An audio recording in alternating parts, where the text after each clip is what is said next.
Welcome to a Spectral Quest. I'm your host, Harris Lamonti. This has been an incredible journey. We have spent the last year traveling Northern California, visiting city cemeteries, private residences, public locations, and businesses. Sometimes the places we visited were not charged with the energy that we had hoped, an energy that can trigger the paranormal activity we were searching for. So it is not unusual for us to return to a location several times to conduct additional and complete investigations. Some locations are more active during the day and others during the evening hours. It is impossible to say that a place is truly haunted by a 1 or 2 day investigation. Spirits don't have a specific time schedule to manifest.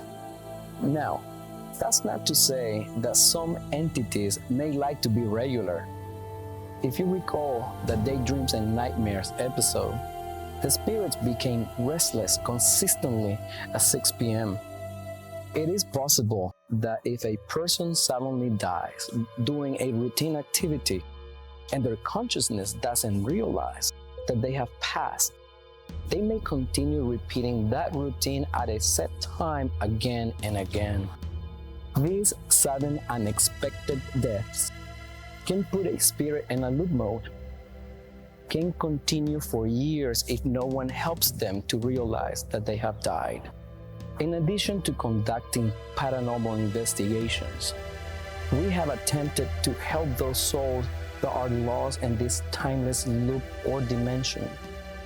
We help guide them to find their light and pass through it so they can continue this journey and complete their afterlife cycle until they're ready to return to this plane. In this episode, we're going to do a residential cleansing. We have received several calls from friends and family members aware of our putting together this series, reporting that they have been experiencing paranormal activities in their homes. Some of these families have children, and the odd occurrences were not only annoying, they were scaring the little ones and some of the adults. We are also going to review additional footage that did not make it into the past episodes due to the amount of evidence we gathered during the initial investigations.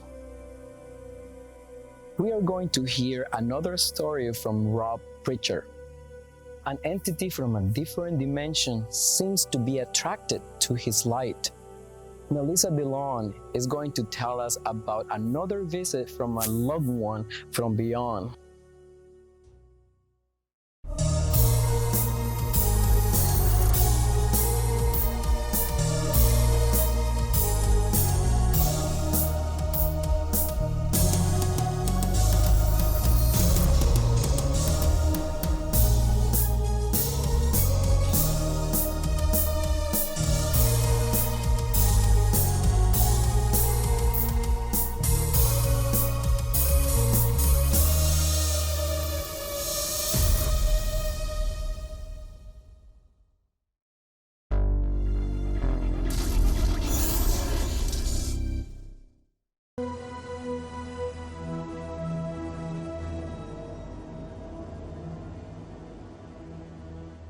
This next investigation took place in Napa, California. Shannon is one of Chelsea's old neighbors. She contacted Chelsea to see if she could possibly help her with some paranormal activity occurring at her home. We agreed to do an assessment of the house.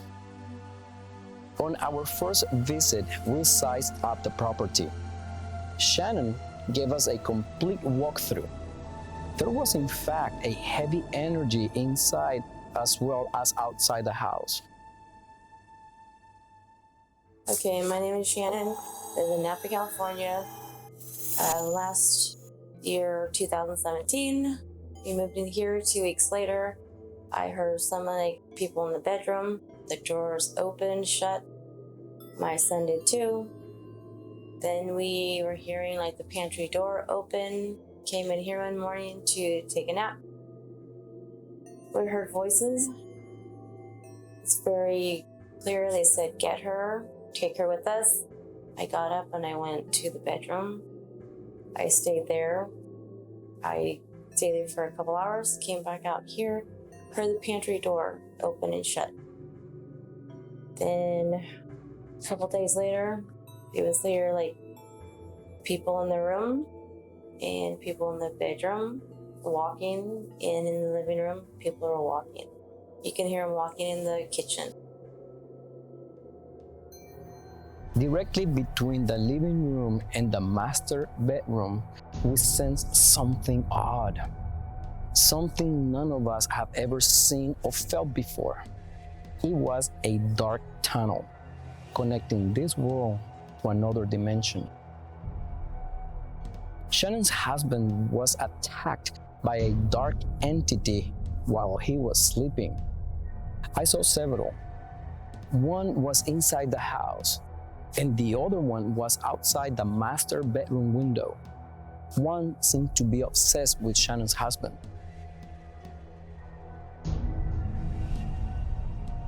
God, my head is just pounding up here. There feels like there is some rise. It is going down. What do you feel, Rick? Come over here. It's like it is going down. Doesn't it feel like that? Yeah, I told you that it was the ring over here. Yeah, and the doorway is just right there, which is really weird. Mm-hmm. Wow. What did you feel when you walked through that door? You didn't feel nothing? It was... Wow. What? So, the entity that it was putting pressure on your chest, did you ever see him? I didn't. No? They just appeared more like a shadowy figure to you guys? What about you? Just more like a shadowy? This is very weird. It doesn't feel like it. Doesn't feel like what? It doesn't feel like it was human. Yeah. Like it. I don't know, like, no, not extraterrestrial, but a being from another dimension. It's very weird. It's right there next to you. My hair's going off.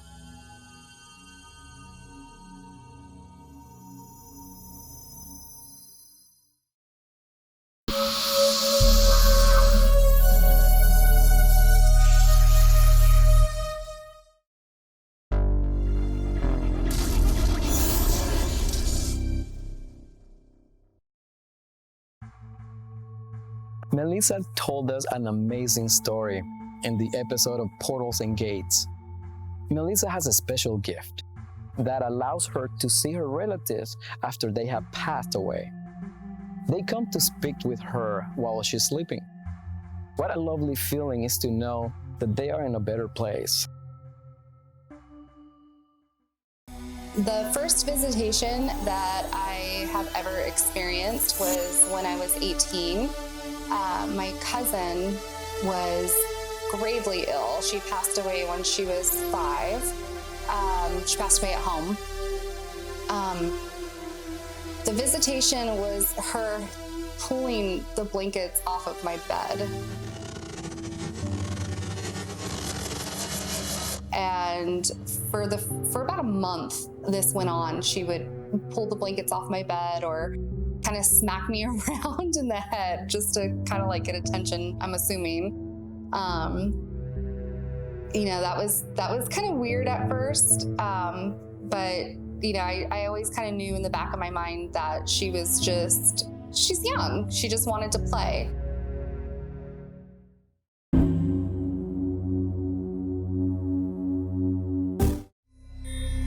And the other night there was like somebody knocking on the front door, but there was nobody there. And then my son heard like footsteps upstairs. And he heard one night, and actually it was during the day or towards the evening, that he heard somebody say, "I know you're in there." And that's happened to him twice. And he always hears, almost every night, somebody in the kitchen. Okay? You ever see anything? Yeah. Actually, there's one time I was here by myself, and like a dark shadow had went by me. And that's the time that I had the baby. And when I just picked him up, he had the staring over there where the shadow came from. Then he's the only one.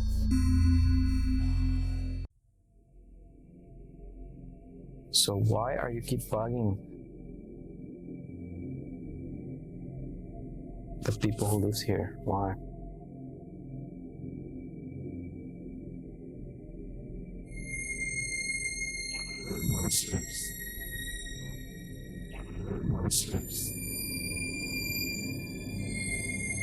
Are you connected to the ground? To the dirt underneath the house? Is this your land? Movement. It's not the house. No, it's not in the house. No. The entity I saw yesterday, the other day was outside. So. It's got nothing to do with the house. Oh no, but they're here. Yeah, the circle is just, it just happened the house is in this location, but yeah, the doorway, we need to close that doorway in this rain. What do you want? I feel so off balance. Did you hear that? No? No?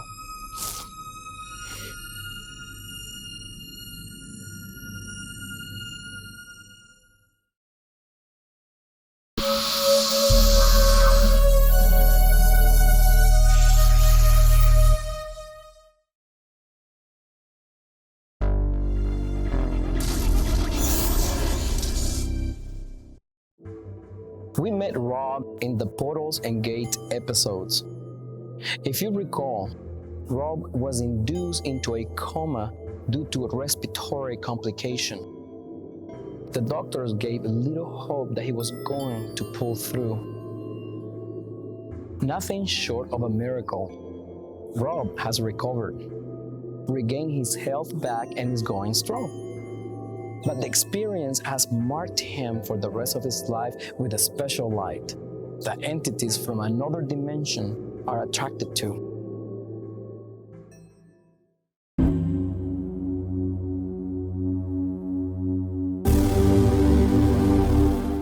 The medium warned me that I would be easily seen by all manners of entities and spirits, good and bad. And I was instructed on how to protect myself. Sometimes I forget. And one night, it was the strangest experience. Usually everything that I experience is usually on the left side of me, but this time it was on the right side of me, and I was laying in bed on my back, and I felt something tug my right toe. And I looked up and saw the outline or the shape of almost like a weird thin heart shape, but black as space. I was looking through into just dark space. There was no surface to this being, and the being had these bright white eyes that were just glowing and had a weird kind of shaped triangle on his head. And I said what I was instructed to say, which was, only angels, entities, and beings of the highest light may come near me tonight. And I uttered those words, and it didn't really do anything. It stayed there.